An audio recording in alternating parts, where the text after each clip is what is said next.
Media Malaysia melalui akun Instagramnya @ekorharimaumalaya membahas laga timnas Malaysia vs Barcelona yang terjadi 10 tahun lalu. Namun, dalam sorotan yang mereka buat, ujung-ujungnya justru timnas Indonesia yang kena sindir salah satu supporter Malaysia. Sekadar diketahui, pada tanggal 10 Agustus tahun 2013, Malaysia pernah menjamu Barcelona.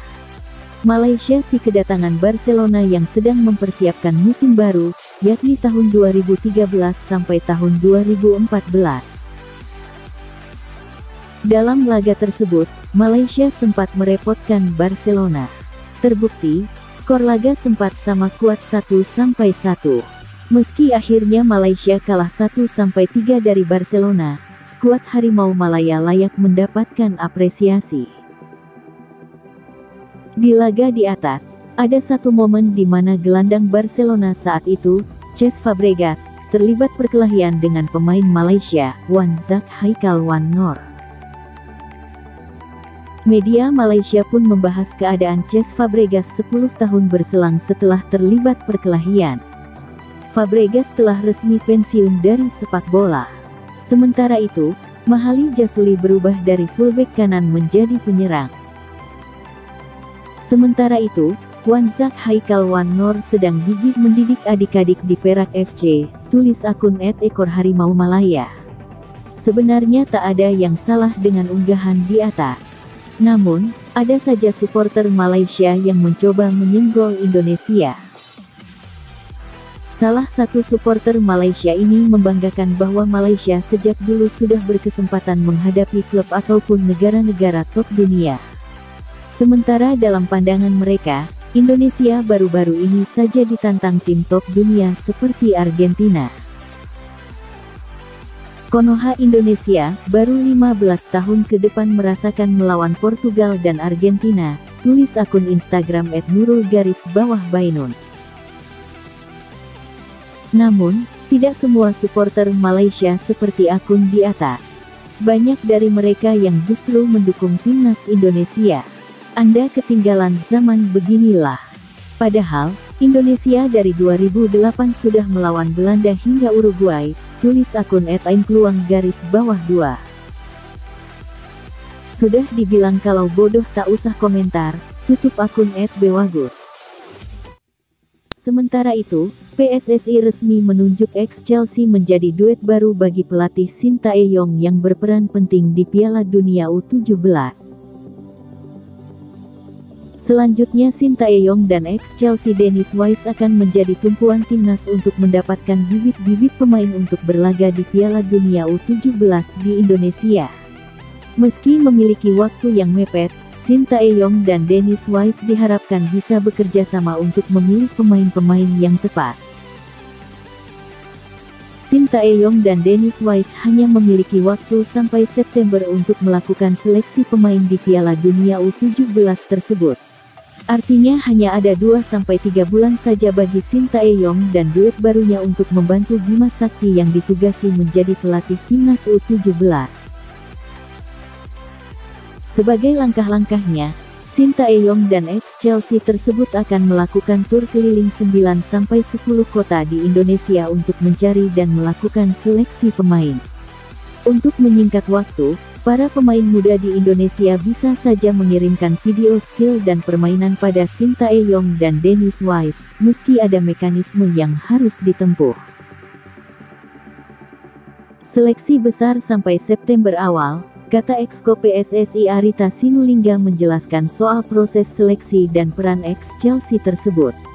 Selanjutnya, pemain-pemain hasil pilihan dan seleksi Shin Tae-yong dan Dennis Wise tersebut akan melakukan pelatihan dan uji coba di Eropa selama 1-2 bulan berikutnya. Uji coba ini penting, karena timnas Indonesia U17 nantinya akan berpotensi melawan negara-negara kuat dari Eropa, Asia maupun Afrika. Indonesia sendiri dipastikan berada di grup A dengan alasan sebagai tuan rumah dan akan berada di pot 1 saat drawing Agustus nanti. Selain Indonesia, Pot 1 diisi oleh negara-negara kuat dan favorit juara seperti Spanyol, Brasil, Meksiko, Perancis dan Jerman. Berada di pot sebenarnya merupakan keuntungan tersendiri bagi timnas U17 Indonesia karena secara otomatis tidak akan melawan negara-negara favorit juara tersebut.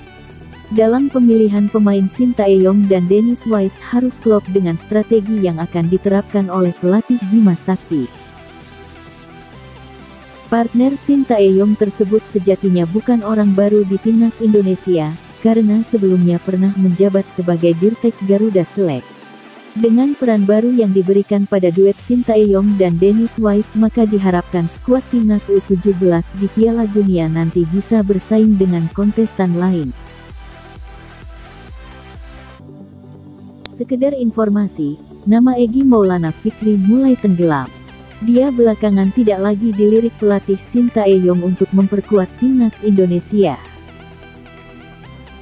Sejak rumor yang menyebut Egy menolak panggilan timnas Indonesia dalam FIFA Matchday Maret tahun 2023, Sintayong tidak pernah lagi memanggilnya ke skuad Garuda. Tercatat, Egy tidak masuk skuad timnas Indonesia dalam FIFA Matchday Juni tahun 2023 ketika menghadapi Palestina dan Argentina. Egy menegaskan bahwa terkait rumor menolak panggilan tim nasional adalah berita yang tidak benar. Dia menjelaskan tengah dalam kondisi kurang baik saat itu sehingga enggan mengikuti pemusatan latihan atau training camp TC. Tahun kemarin juga saya tidak ada menolak panggilan dari tim nasional, tapi memang pada saat itu, lawan Burundi kondisi saya sangat tidak baik, kata Egy Maulana Fikri kepada awak media beberapa waktu lalu. Kenapa tidak ke sana TC Timnas? Karena kondisi teman-teman lebih baik, jadi biarkan mereka yang di sana, tambahnya. Egy menegaskan kondisinya mulai berangsur-angsur membaik saat ini.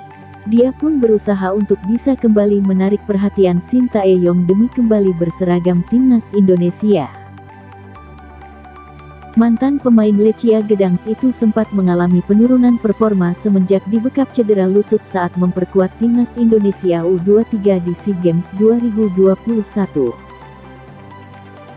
Hal inilah yang membuat Egy pulang kampung ke tanah air dalam petualangannya di Eropa.